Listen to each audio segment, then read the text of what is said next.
अस्सलामुअलैकुम। मैं डॉक्टर रऊफ़ राना अपने डिजिटल चैनल पर आपको खुशामदीद कहता हूँ।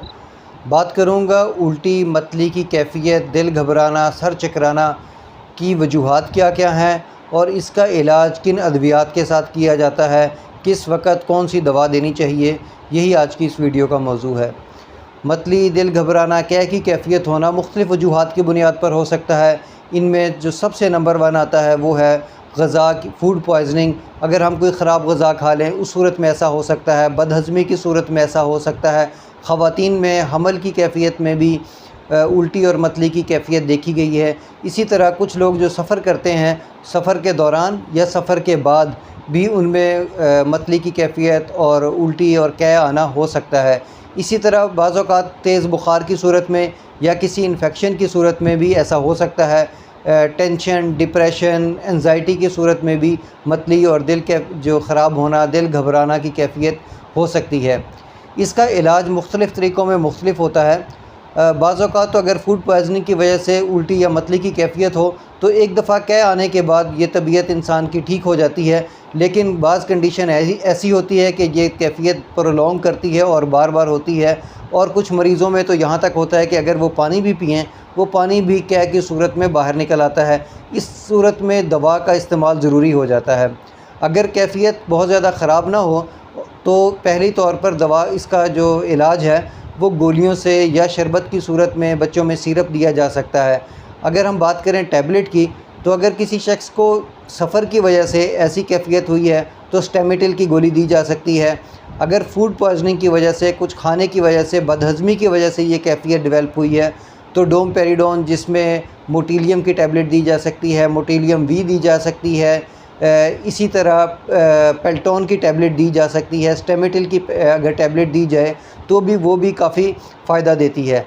लेकिन अगर इन तमाम टैबलेट के इस्तेमाल के बावजूद उल्टी या मतली की कैफ़ियत ख़त्म ना हो तो ऑनसेट 8 mg की टैबलेट भी दी जा सकती है। ऑनसेट 8 mg की टैबलेट देने से ये जो कैफ़ियत है वो ख़त्म हो जाती है। ऑनसेट 8 दिमाग के अंदर जो उल्टी का रिफ़्लेक्स, जो मतली का रिफ़्लेक्स पैदा करता है उसको ख़त्म कर देता है, जिससे मरीज़ काफ़ी हद तक अफाका महसूस करता है और वो जो कुछ खाता है वो उसके मैदे के अंदर रह जाता है।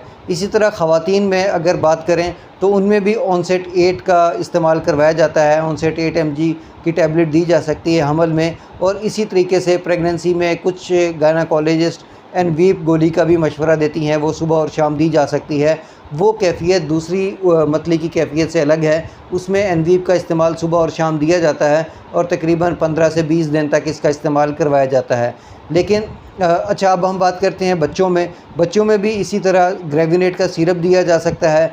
अगर फूड पॉइज़निंग का हो और आपको लगे कि बच्चे ने ज़्यादा खा लिया है या कुछ उल्टा सीधा खाने की वजह से उसको अंदर मतली की कैफ़ियत और कै की कैफ़ियत हो रही है तो उसमें डोमपेरिडोन में पेल्टोन का सिरप दिया जा सकता है, मोटिलियम का सिरप दिया जा सकता है। ये सिरप बच्चे के लिए काफ़ी फ़ायदा देते हैं और उसकी जो कैफ़ियत है वो ख़त्म हो जाती है। अगर इन सिरप के इस्तेमाल के बावजूद ये कैफ़ियत ठीक ना हो तो उसमें ऑनसेट का जो सिरप है वो दिया जा सकता है। अच्छा, कुछ मरीज़ ऐसे होते हैं जिनके अंदर ये कैफ़ियत इतनी तेज़, इतनी शदीद हो जाती है कि इवन टू पानी तक मैदे के अंदर नहीं रुकता। अगर वो शख्स 2 घूंट पानी पी ले वो भी कै की सूरत में बाहर आ जाता है। इस सूरत में मरीज़ का इलाज इंजेक्शंस की सूरत में किया जाता है। इसमें ग्रेविनेट का इंजेक्शन दिया जा सकता है। अगर कैफ़ियत बहुत ज़्यादा ख़राब हो तो ऑनसेट का इंजेक्शन IV भी दिया जा सकता है। इंजेक्शन का इस्तेमाल के लिए ज़रूरी है कि हमेशा डॉक्टर की मौजूदगी में और डॉक्टर की सुपरविज़न में और डॉक्टर की हदायत के मुताबिक ही किसी भी इंजेक्शन का इस्तेमाल, किसी भी टैबलेट का इस्तेमाल किया जाना चाहिए।